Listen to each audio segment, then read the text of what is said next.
यहाँ से बहुत दूर रावी किनारे मुल्लापुर नामी एक गांव है। ये गांव हुकूमती गफलत से हर साल सैलाब की नज़र हो जाता है और हुकूमती गफलत से दोबारा आबाद भी हो जाता है। यहाँ के लोग जंगली कहलाते हैं और बड़े मेहमान नवाज वाक़या हुए हैं।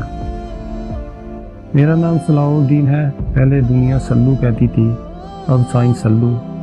मेरे मरीज रावी के दोनों तरफ फैले हुए हैं। मैं इस कौम का पीर हूँ जो बरसात में डूब जाती है, गर्मियों में सूख जाती है और जाड़ों में ठठर के मर जाती है, लेकिन फिर भी हक साईं का ही नारा लगाती है।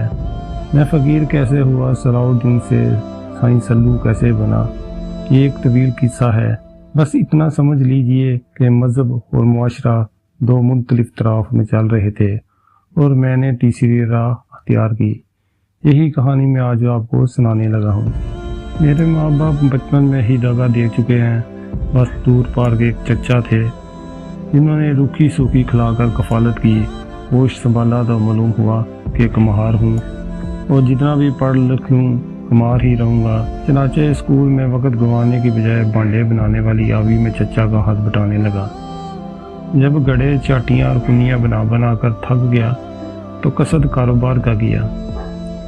कमालिया से टोबा जाने वाली लारियों में जिसने भी सफ़र किया सल्लू का सुरमा ज़रूर खरीदा होगा, जिसका एक सुरमचू दीतावरों के 14 तबक रोशन कर देता था। फकीर तो कुछ रोज़ ये धंधा करके लौट आया।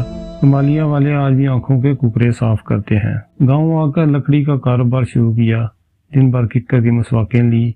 चिट्टी मसीत के सामने खड़ा रहता, मगर दाल खाने वाली कौम ने मसवाक का क्या करना था। कुछ रोज़ मस्जिद के सामने टोपियाँ और तस्बीहें भी सजाई, मगर मस्जिद में पड़ा खज्जी टोपियों वाला डब्बा कारोबार में हमेशा रुकावट बना रहा। साल बाद मस्जिद के साथ वाली इस्लामी केस्टों की दुकान खाली हुई तो मेरी किस्मत ने यावरी की। मुल्लापुर में 5 मसाजिद थी और 6 ज़ेर तमीर। हर तरफ चंदे और बंदे जमा करने का रुझान था। जुम्मा के दिन यहाँ कान पड़ी आवाज़ न सुनाई देती थी। इसके बावजूद हर मौलवी को गिला था कि आवाज़ हक हक हिदायत पहुँचने से पहले ही फ़िरका बादला का लाउड स्पीकर ले उठता है। मेरी मजहबी तलीम अगरचे सिफर थी, मगर इस्लामी केस्टों का कारोबार खूब रास आया। बतौनी शुरू से ही था। कारोबारी नज़ातों के पेश नज़र मदनी रमाल भी ओढ़ लिया, अंदाज भी हतीबाना सा हो गया और मजमा लगाने में लुत्फ़ आने लगा। दूर से ही गा के फ़िरके का अंदाज़ा लगाना, शेल्फ से जाड़ पूंज कर मतलूबा केस्ट उठाना और हतीब की शान में ज़मीन आसमान के कलाबे मिलाना मेरे बाएं हाथ का खेल बन गया। इस रोज़ अगर मैं मौलाना कमालवी का नया वालिम लेने कमालिया ना जाता और रास्ते में बस खराब ना होती तो आलिया से मेरी कभी मुलाकात ना होती।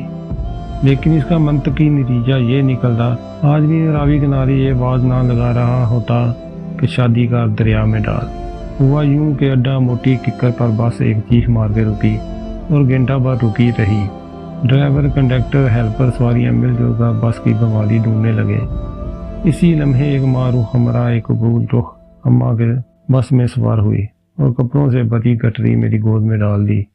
मैं जो 3 वाली सीट पर फैलकर बैठा हुआ था, इस्तग़फ़ार पढ़कर सिमटा।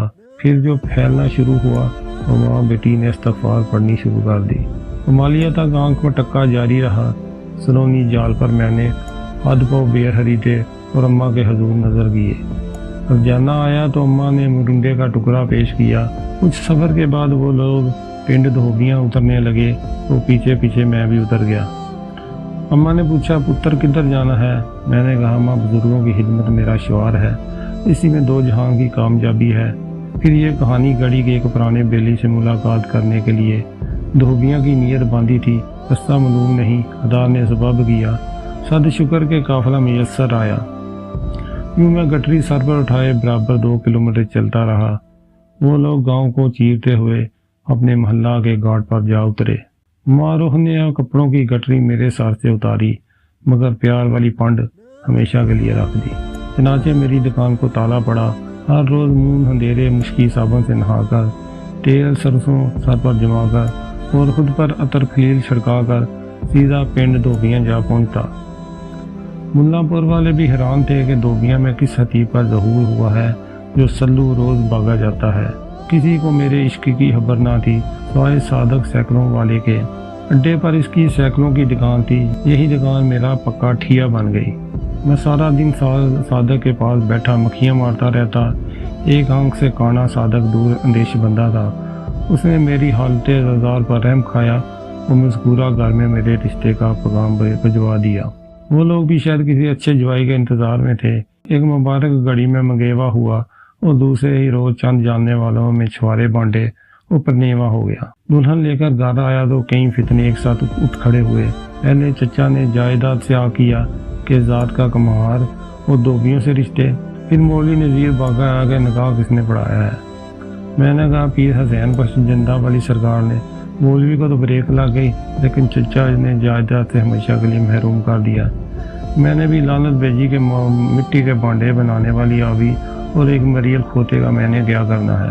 मस्जिद के साथ ही क्वार्टर किराए पर हाली था। मौलवी साहब ने अनैतन मुझे बख्श दिया। दुकान का ताला खुल गया और यूं दिन ईद और रात शबरात की तरह गुजरने लगी। मेरा एक पाँव केस्टों वाली दुकान में होता और दूसरा जनान खाने में। आलिया भी जी जान से मेरी खिदमत करती और यूं जिंदगी बड़े मज़े से कटने लगी। 5-6 माह बाद एक रोज़ मैं केस्टों का नया स्टॉक लेने कमालिया गया तो वापसी पर ताहीर हो गई। रात के मैं मुल्ला पर पहुंचा। अभी घर से कुछ दूर ही रहा, मुझे एक इंसानी साया दिखाई दिया। मेरे देखते ही देखते वो साया मेरे घर से बाहर निकला और अंधेरे में गायब हो गया और मैं वहीं ठठक कर रुक गया।